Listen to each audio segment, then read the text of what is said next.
எனக்காக வந்து எங்கள் வீட்டுக்கார் வந்து என்னென்ன வாங்கிட்டு வந்திருக்காருன்னு பாருங்களா.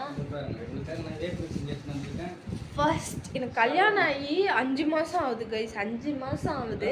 5 மாதத்துல ஃபர்ஸ்ட் டைம் அவங்க கடையிலேருந்து கடையிலேருந்து எடுத்துட்டு வந்திருக்காரு எனக்கு வேஃபல். 5 மாதம் 4 தடவை சாப்பிட்னா சீரியஸாகவே கிடையாது.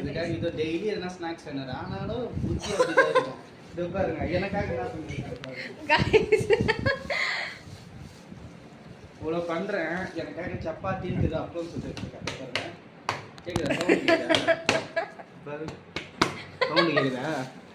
சப்பாத்தி சுட்ட 1 ஹவர்ல இப்படி ஆயிடுச்சு. அந்த மாவு சரியில்லைன்னு நினைக்கிறேன். மாவு சரி இருக்காது. இந்த அம்மாக்கு மட்டும் தான் மாவுலாம் சரி இருக்காது. எனக்காக வேஃபல் எடுத்துட்டு வந்திருக்காரு. ஷவர்மா வாங்கிட்டு வந்திருக்காரு. ஆனா இப்பதான் ஃபீல் பண்றேன். நான் வந்து அவர் வரத்துக்கு முன்னாடி சப்பாத்தி சுட்டு வச்சிருவேன்.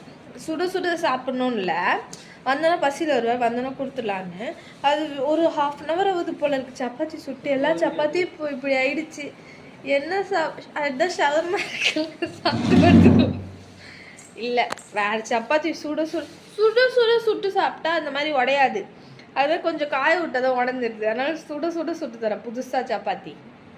ஒரு 1 hour இருந்துச்சுன்னா ஆக்சுவலாக மாவு மேலே தான் மிஸ்டேக் காய்ஸ். ஆமாம், என் மேலே மிஸ்டேக். மாவு மேலே தான் மிஸ்டேக். என்கிட்ட சண்டை போடுறாரு, சண்டை போட்டு வரேன் காய்ஸ் உங்ககிட்ட.